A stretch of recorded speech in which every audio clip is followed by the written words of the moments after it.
Greetings, Bazalwane, in the name of the Lord Jesus Christ. Greeting you today is Tembinkosi Dube. Amen.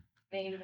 We are continuing with the subject of Joseph. Today is part 5. We are looking into the life of Joseph, and God is revealing a lot of things in our lives. Can we turn our Bibles to the book of Genesis, chapter 40? We'll just read the whole chapter. Don't be worried about reading the Bible. When you come to church, it's where the Bible is read. It's not only meant to be read in the bedrooms or in the sitting rooms, but church should be where the Bible should be read. Amen. I'll be reading from the New King James Version from verse 1 to verse 23.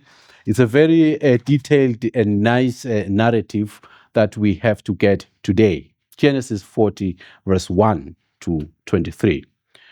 And it came to pass after these things that the butler and the baker of the king of Egypt offended their lord, the king of Egypt.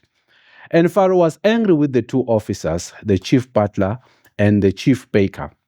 So he put them in the custody in the house of the captain of the guard, in the prison, the place where Joseph was confined. And the captain of the guard charged Joseph with them, and he served them, so they were in custody for a while.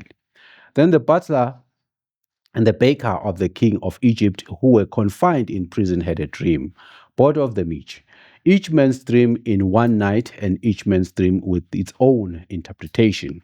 And Joseph came in to them in the morning and looked at them and saw that they were sad.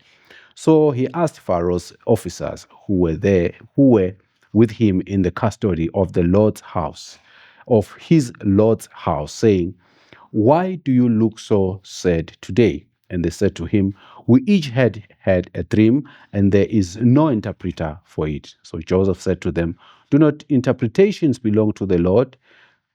Tell them to me, please." Then the chief butler told him the dream to Joseph and said to him, "Behold, in the dream a vine was before me, and in the vine were 3 branches.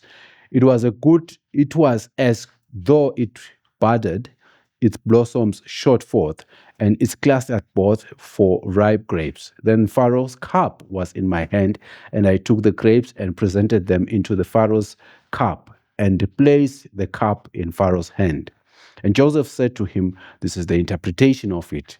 The 3 branches are 3 days. Now, within 3 days, Pharaoh will lift up your head and restore you to your place, and you will put Pharaoh's cup in his hand according to the former manner when you were his butler. But remember me when it is well with you, and please and please show kindness to me. Make mention of me to Pharaoh and get me out of this house. For indeed I was stolen away from the land of the Hebrew, and also I have done nothing here that they should put me into the dungeon." When the chief baker saw that the interpretation was good, he said to Joseph, "I was also in a dream, and there were 3 white baskets on my head. In the uppermost basket were all kinds of baked goods for Pharaoh, and the birds ate them out of the basket on my hands." So Joseph answered and said, "This is the interpretation of it. The 3 baskets are 3 days. Within 3 days, Pharaoh will lift off your head from you and hang you on the tree, and the birds will eat your flesh from you." Now it came to pass on the 3rd day, which was Pharaoh's birthday, that he made a feast for all his servants, and he lifted up the head of the chief butler and the chief of the baker among his servants. Then he restored the chief butler to the butlership again, and he placed the cup in Pharaoh's hand. But he hanged the chief baker, as Joseph had interpreted to them. Yet the chief butler did not remember Joseph, but forgot him. Father, in the name of Jesus Christ, we thank you for your word today. We pray that may your Holy Spirit reveal what you want us to know and the purpose of this text in Jesus' name. Amen. We are getting this narrative in the Bible with all the details. Life can be so difficult, sometimes disadvantageous. Times when you see that the future is not there, everything that you are trying or seem to try is not working. God seems to have turned a blind eye on you, and maybe you feel like God is not answering all your prayers. People you have been with in a situation have got solutions of whatever they were praying for. Maybe they got in the position where you are in later than you, but they are now out. You are still there.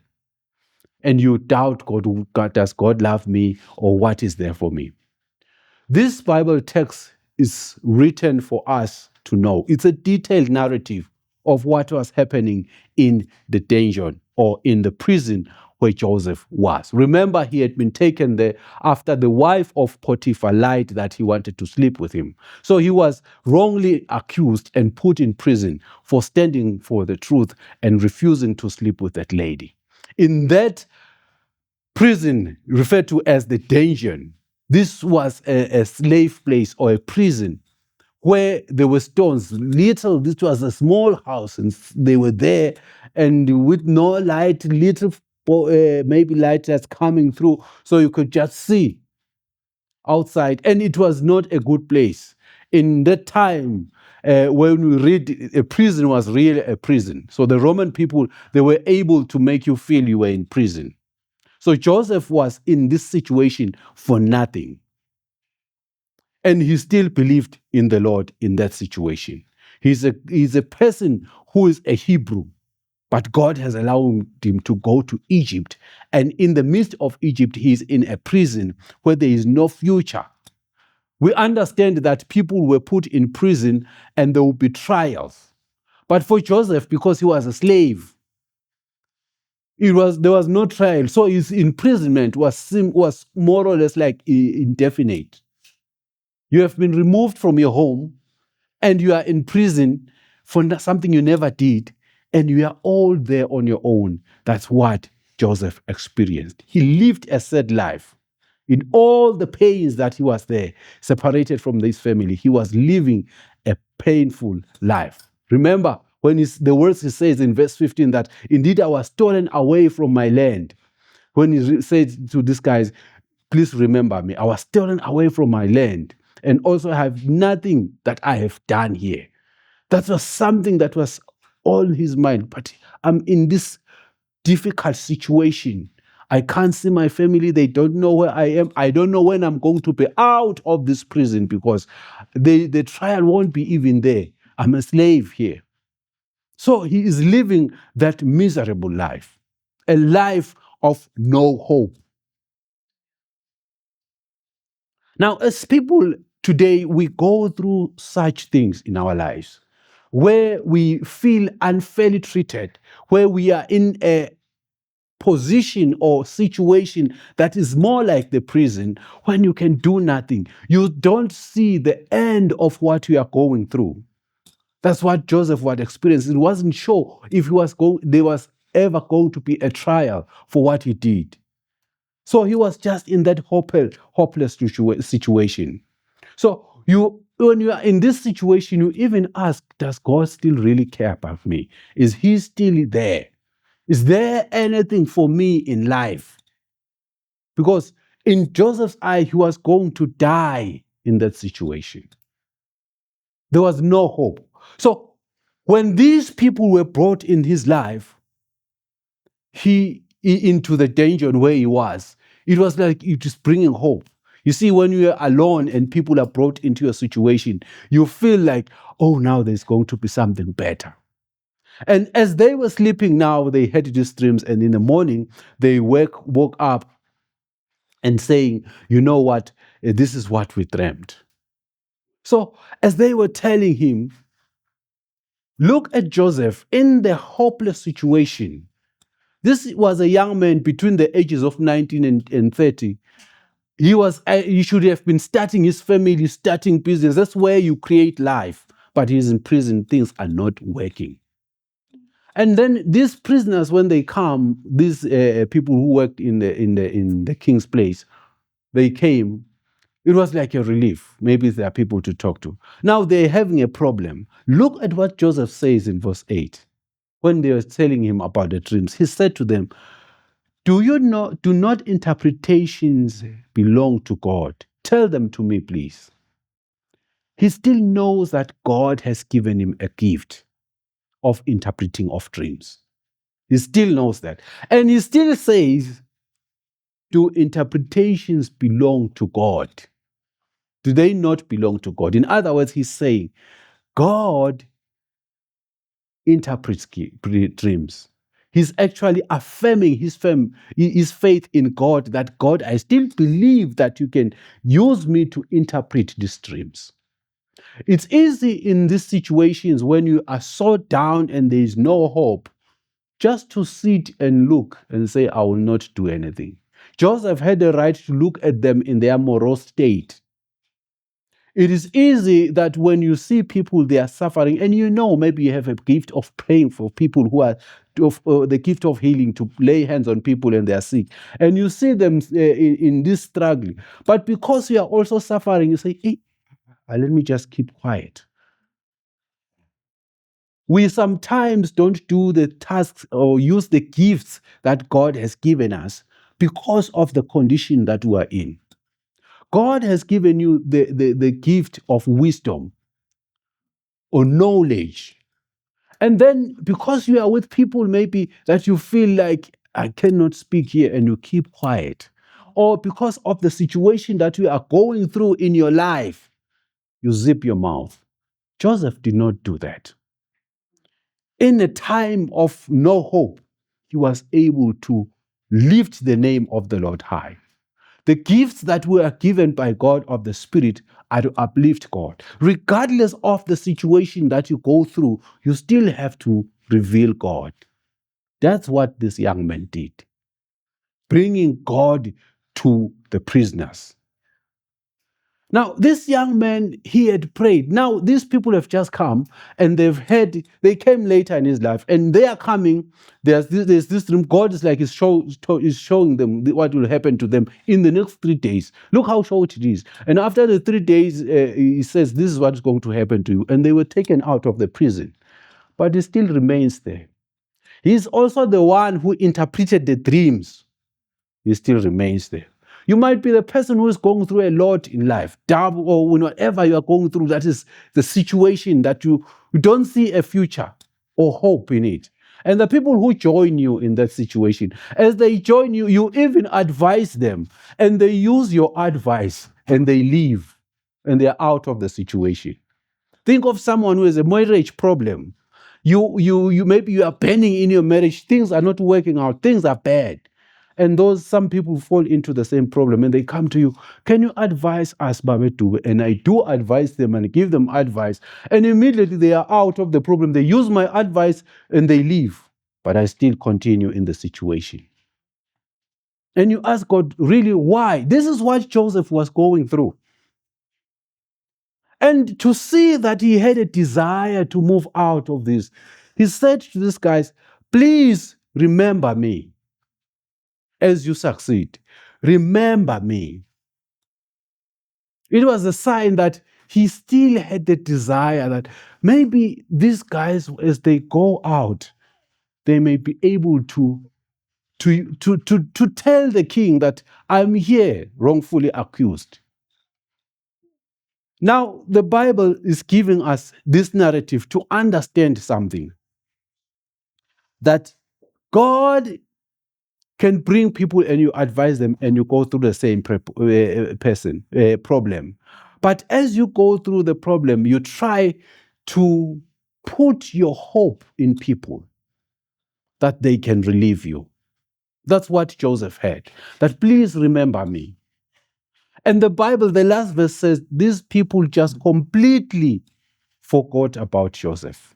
When they were successful, they knew that, and they forgot about David. That Joseph, I'm sorry, not David. That was, I can say it's God's doing, but he's letting us know that sometimes we've put so much trust in people, and people, whenever they succeed, they forget you.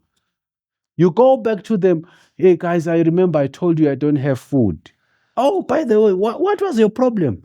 So they have forgot about everything that you said to them. So we should be in a position where we put our problems and we submit them to God, so he can deliver us, for he will never leave us nor forsake us.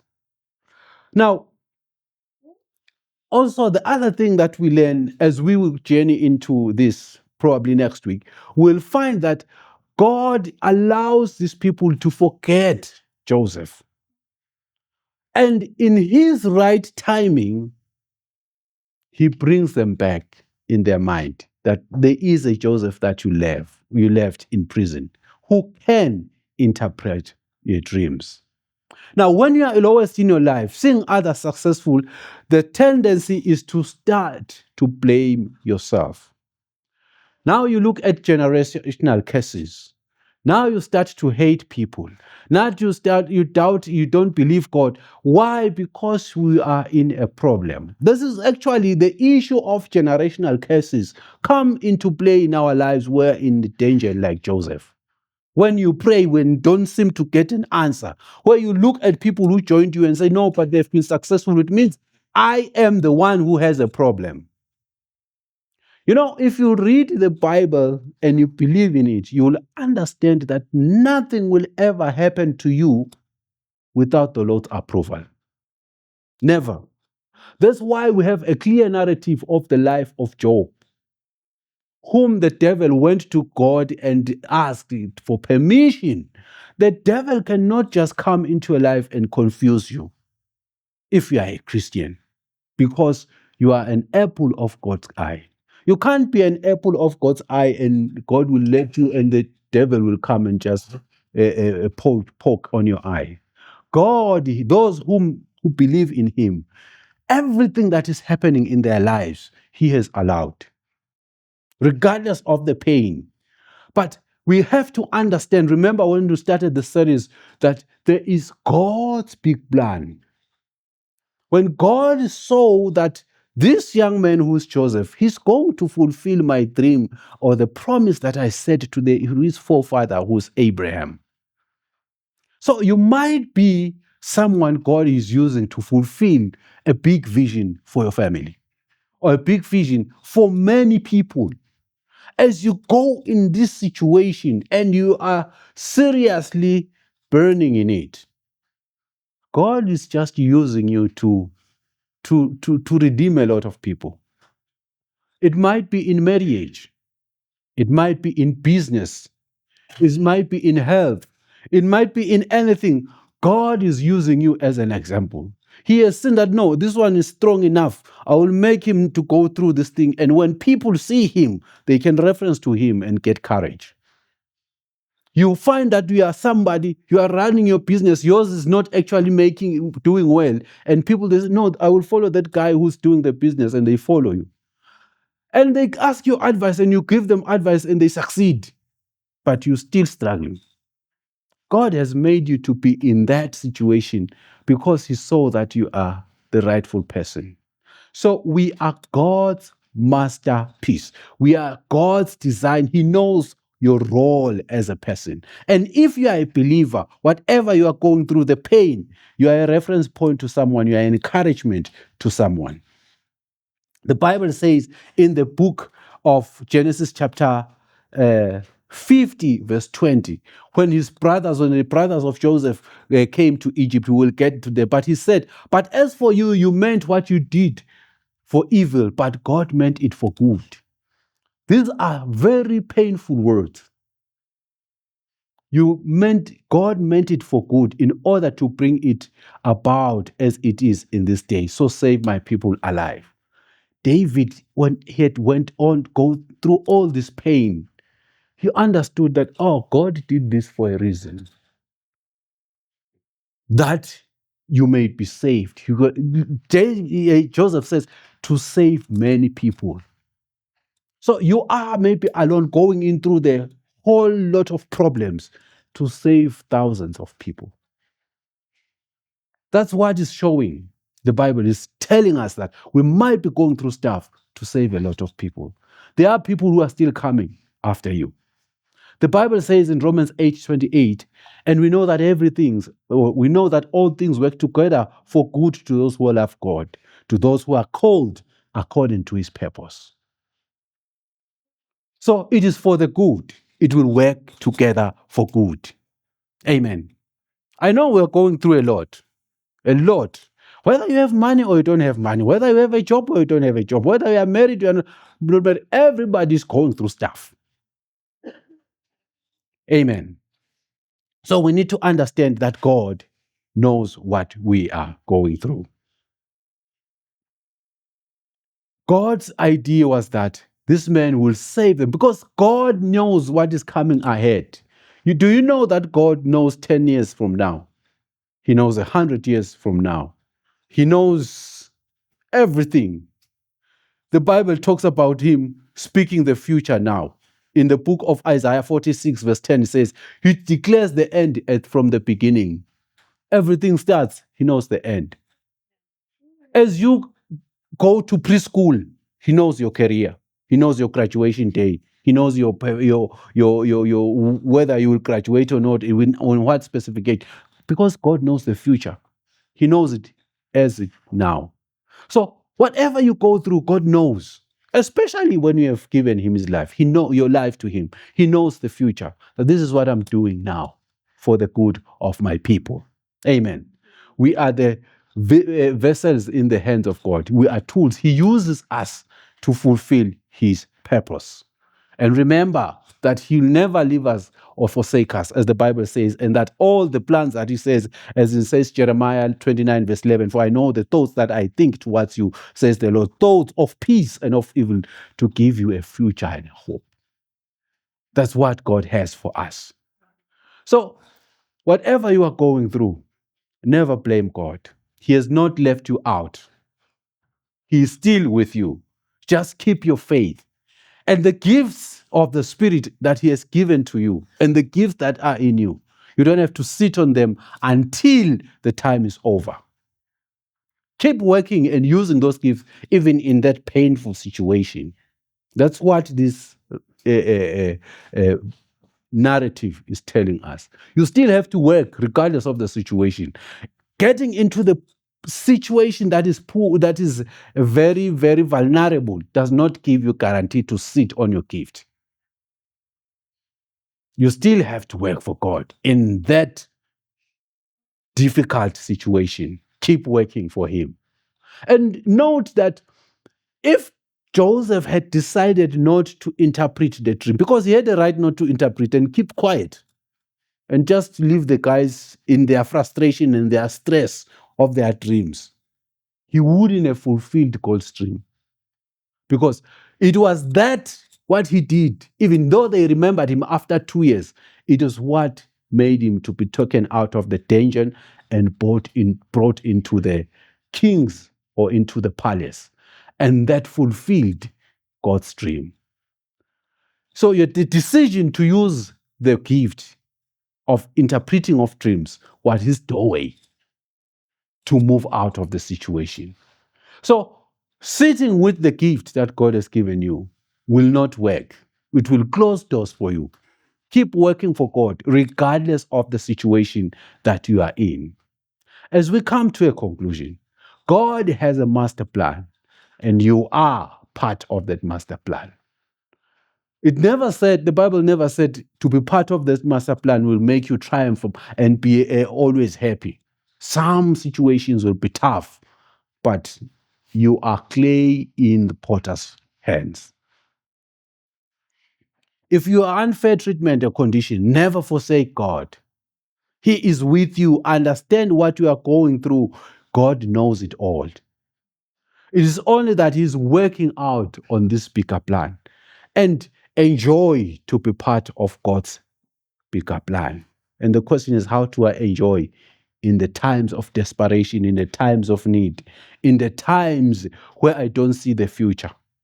What makes you happy is to know that the Father knows what you're going through and he loves you. In that low position, as I've said, never sleep on your gift. Put it into use. And never compare yourself to those who joined you later in the life, in the situation, and think you will be out with them. Bazalwane, we can all pray together, have our all-night prayer and all together. But seriously, the answers will not be on one day. My answer can come the following day, but your answer may take 10 years, and eventually it happens. But God is working on our lives differently. You have your own path in life. Although I'm a twin, we were in the same womb. We do have different paths. And most of us, those who are singing, were one born, one. You were alone in the womb of your mother. You were there alone. So it means you have a different path. You didn't have a womb, share the womb, even if you are born from the same mother, although it's the same womb, but different time zones, different times in the womb. It means you have a different path of life. Amen. While spending in the pain, you might think of making your own efforts. Know that the help comes from the Lord. Now, the final statement is that God is saying, I know what you are going through. It is my plan.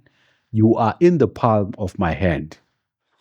Helping others will help them, will help many also to know about God.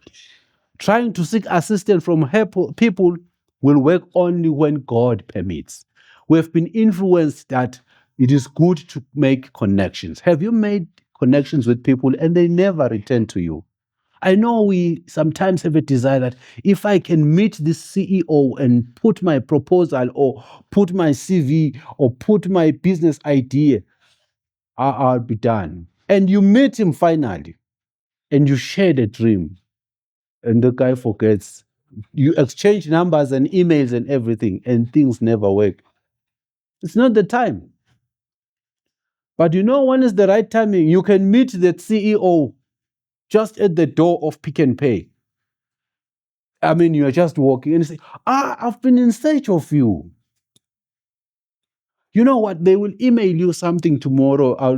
Give me your email or whatever. I'll tell my secretary to send you something and please do this thing for us. There is not even a tendering process. Please do this thing. We've been talking about you. Have you ever met people and say, yes, we're discussing about you. We want you to help us. That's God's doing when it is His time.